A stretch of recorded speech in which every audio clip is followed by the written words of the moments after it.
D'autant qu'une juge du tribunal est morte victime d'un cancer foudroyant il y a quelques jours. Ses enfants sont convaincus que son exposition à l'amiante en est la cause. Élodie Messager.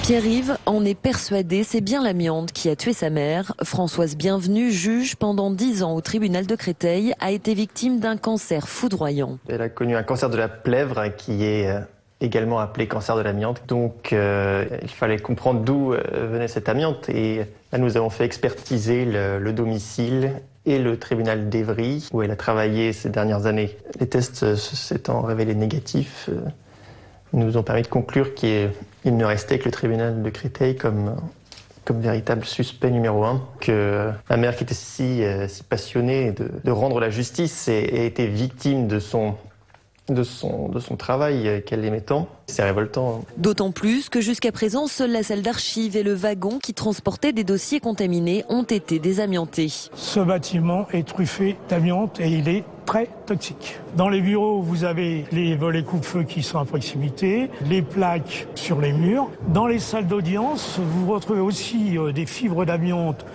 sur le plafond. En 2005 déjà, un employé du tribunal a été reconnu invalide à 70% à cause de l'amiante.